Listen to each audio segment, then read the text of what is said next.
आखिर कैसे हुई राधा की मृत्यु? क्यों छोड़ा कृष्ण ने बांसुरी बजाना? क्यों तोड़ी कृष्ण ने अपनी बांसुरी? तो जानिए इस कहानी के द्वारा। जब भी प्रेम की बात होती है तो श्री कृष्ण राधा के प्रेम की मिसाल सबसे पहले आती है।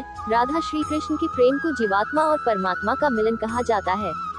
राधा श्री कृष्ण का बचपन का प्यार थी। श्री कृष्ण जब 8 साल के थे तब दोनों ने प्रेम की अनुभूति की। राधा श्री कृष्ण के दैवीय गुणों से परिचित थी।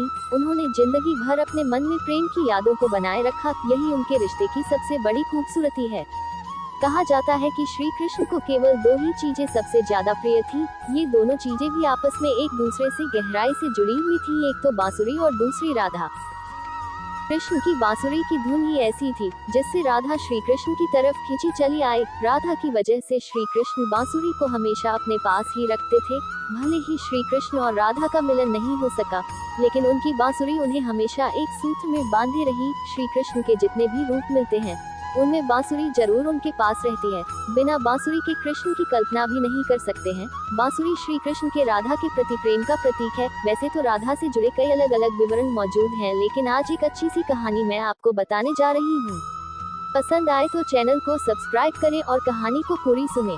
भगवान श्री कृष्ण से राधा पहली बार तब अलग हुई जब मामा कंस ने बलराम और कृष्ण को आमंत्रित किया। वृंदावन के लोग यह खबर सुनकर दुखी हो गए। मथुरा जाने से पहले श्री कृष्ण राधा से मिले थे। राधा कृष्ण के मन में चल रही हर गतिविधि को अच्छे से जानती थी। राधा को अलविदा कह कृष्ण उनसे दूर चले गए। कृष्ण राधा से ये वादा करके गए थे कि वो वापस जरूर आएंगे, लेकिन कृष्ण राधा के पास वापस नहीं आए। उनकी शादी भी रुक्मिणी से हो गई। रुक्मिणी ने भी श्री कृष्ण को पाने के लिए बहुत जतन किए थे। श्री कृष्ण से विवाह के लिए वह अपने भाई रुक्मी के खिलाफ चली गयी। राधा की तरह वह भी श्री कृष्ण से प्यार करती थी। रुक्मिणी ने श्री कृष्ण को एक प्रेम पत्र भी भेजा था कि वह आकर उन्हें अपने साथ ले जाएं।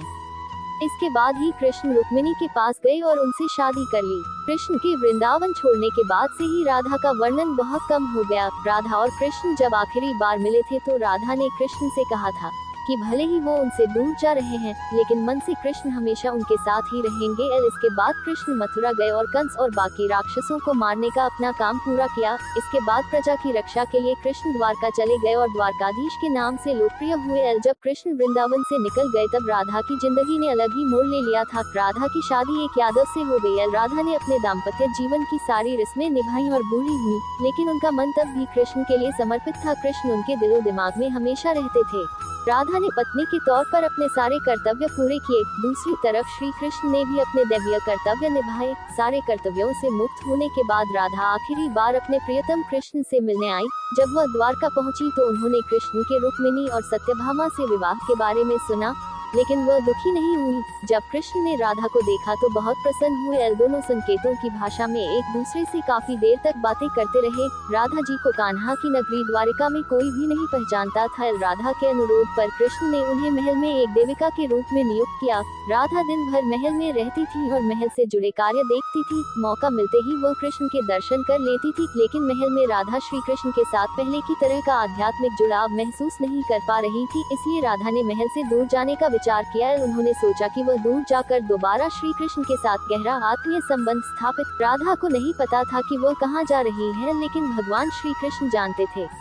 धीरे धीरे समय बीता और राधा बिल्कुल अकेली और कमजोर हो गई। उस वक्त उन्हें भगवान श्री कृष्ण की आवश्यकता पड़ी। आखिरी समय में भगवान श्री कृष्ण उनके सामने आ गए। कृष्ण ने राधा से कहा कि वह उनसे कुछ मांगे, लेकिन राधा ने मना कर दिया। कृष्ण के बार बार अनुरोध करने पर राधा ने कहा कि वह आखिरी बार उन्हें बांसुरी बजाते देखना चाहती हैं। श्री कृष्ण ने बांसुरी ली और बेहद सुरीली धुन में बजाने लगे। श्री कृष्ण ने दिन रात बांसुरी बजाए और तब तक बजाते रहे जब तक राधा आध्यात्मिक रूप से कृष्ण में विलीन नहीं हो गई। बांसुरी की धुन सुनते सुनते राधा ने अपने शरीर का त्याग कर दिया।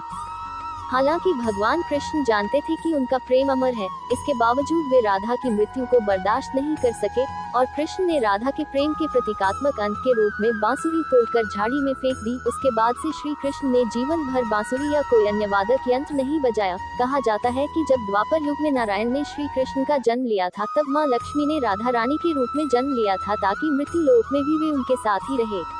अगर दोस्तों आपको यह कहानी पसंद आई हो तो इसी प्रकार की कहानियाँ सुनने के लिए चैनल को अभी सब्सक्राइब करें, बेल आइकन को प्रेस करें और एक लाइक जरूर करें। जय श्री कृष्णा। राधे राधे।